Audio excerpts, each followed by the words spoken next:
Bismillahirrahmanirrahim. Good morning, students. I'm your geography teacher with a new lesson. I hope you will enjoy and learn a lot from this lesson. Our topic is weather and climate, and you will learn about the atmosphere, its importance, and the composition of atmosphere.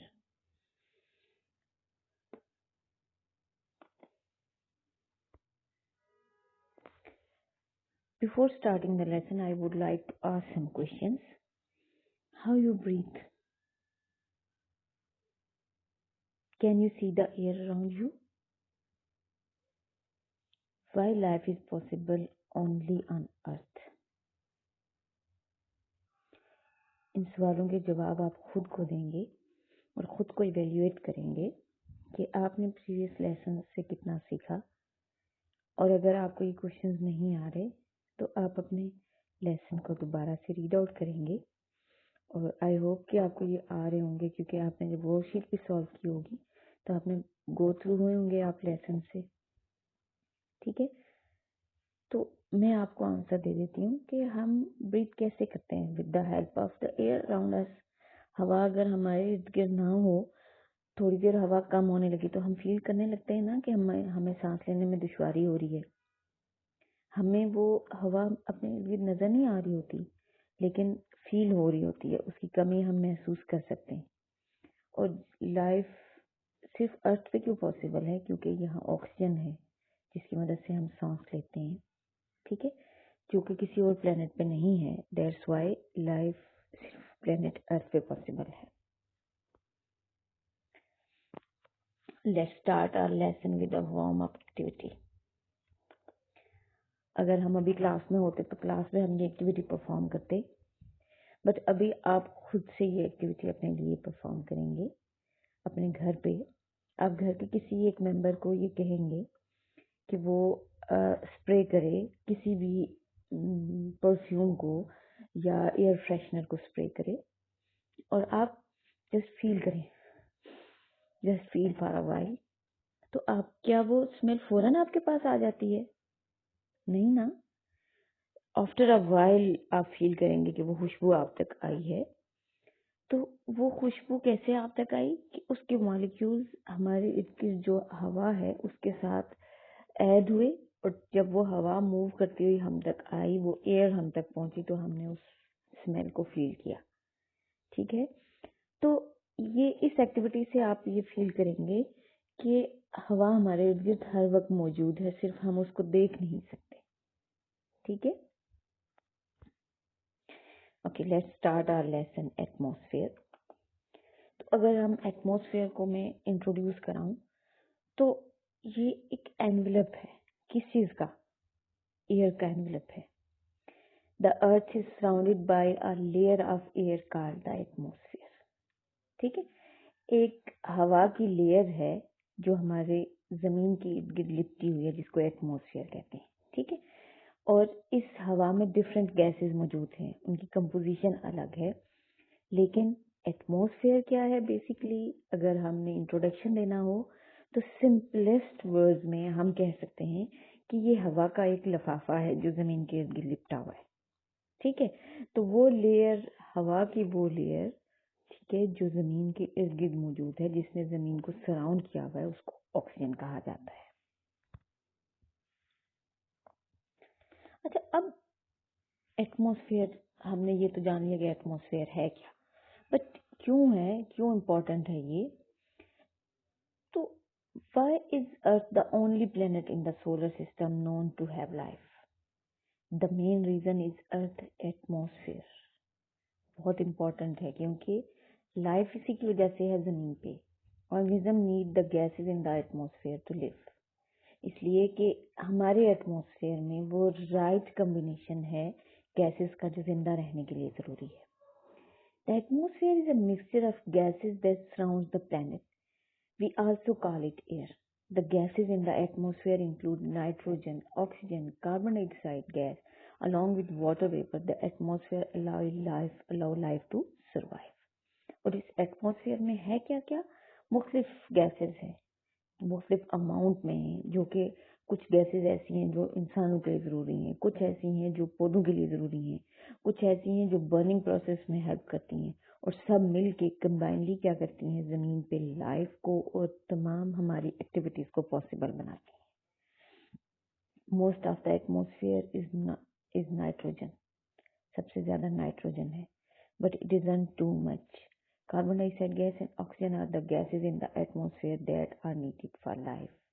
लेकिन सबसे ज़्यादा ज़रूरी हमारे लिए carbon dioxide gas और oxygen है. अब atmosphere क्या करती है? एटमॉस्फेयर वो रेज जो हम तक पहुंचे तो हार्मफुल हो उनको हम तक पहुंचने नहीं देती.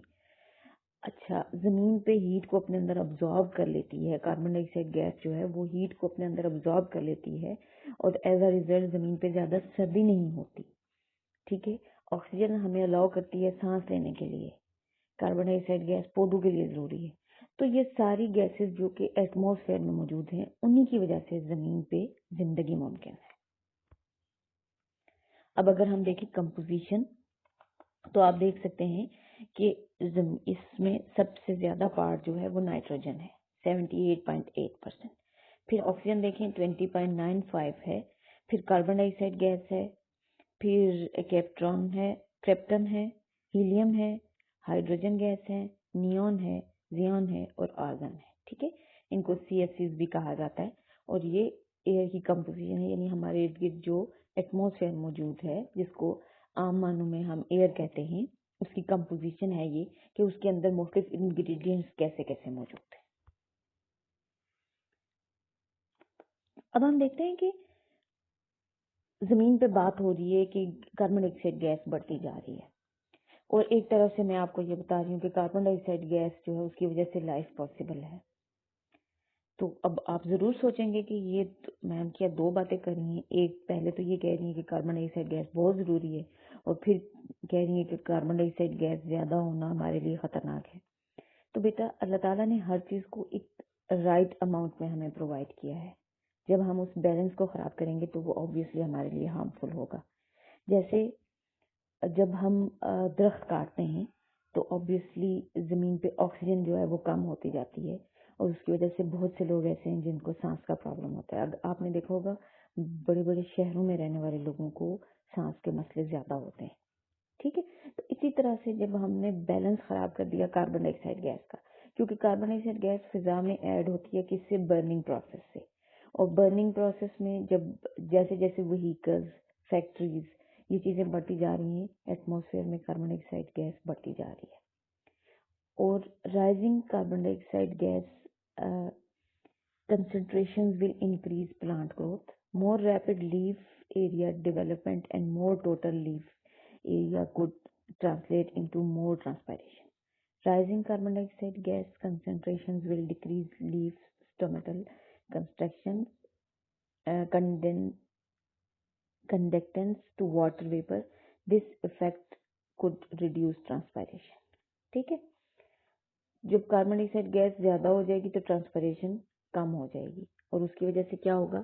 Green house effect. अब ग्रीन हाउस इफेक्ट क्या है कि कार्बन डाइऑक्साइड गैस जो है ये अच्छी गैस है जो अपने अंदर हीट को ऑब्जॉर्ब कर लेती है. ठीक है. अच्छा, अब क्या है कि जब ये ज्यादा होगी तो इट मीन कि ज्यादा हीट ऑब्जॉर्ब होगी. ज्यादा हीट ऑब्जॉर्ब होगी तो मीन क्या होगा? गर्मी बढ़ती जाएगी. तो इस वजह से कार्बन डाइऑक्साइड गैस जो है उसको राइट अमाउंट में रहना ही बेहतर है. हम अगर पोल्यूटेंट ऐड करेंगे तो उससे कार्बन डाइऑक्साइड गैस बढ़ती जाएगी और हमारी फिजा आलूदा होती जाएगी, और एज अ रिजल्ट क्या होगा? ग्रीन हाउस इफेक्ट यानी ग्लोबल वार्मिंग होगी, पूरी दुनिया का टेम्परेचर इंक्रीज हो जाएगा. अब हम बात करते हैं लेयर्स ऑफ एटमॉस्फेयर की. हमने देखा एटमॉस्फेयर है कि जमीन के ऊपर जो हवा की एक लेयर है उसको एटमॉस्फेयर कहते हैं. अब एटमॉस्फेयर जो है उसकी भी डिफरेंट लेयर्स हैं. Troposphere, stratosphere, mesosphere, thermosphere and exosphere. ठीक है. तो ये 5 लेयर्स हैं जिनमें टेम्परेचर डिफरेंट है और इनकी कैरेक्टरिस्टिक्स डिफरेंट है. These layers are troposphere, stratosphere, mesosphere, thermosphere. A further region at about 500 kilometre above the earth surface is called the exosphere. ठीक है, और इनका डिस्टेंस डिफरेंट है, इनमें जो डिफरेंट गैसेस की कंपोजिशन है वो भी चेंज होती जाती है। ठीक है, किसी में टेम्परेचर ज़्यादा है, किसी में टेम्परेचर कम है। ठीक है, लेकिन हमारी जो एक्टिविटीज़ हैं वो ट्रोपोस्फेयर तक महदूद हैं। क्लाउड्स भी यहाँ फॉर्म्ड होते हैं और इससे ऊपर जो एक्सोस्फेयर है ये बहुत फर्दर अवे की लेयर है। नाउ इवैल्यूएशन टाइम, हम एक क्विक रिव्यू करते हैं लेसन का। ठीक है, which is the hottest layer of atmosphere? Hot कौन सी लेयर होगी? एटमॉस्फेयर की जो 5 लेयर्स हैं इनमें से हॉट लेयर कौन सी होगी? आप बुक कंसल्ट करेंगे और इसका आंसर फाइंड आउट करेंगे। Which gas is main composition of atmosphere on planet Venus? Venus जो प्लेनेट है ना,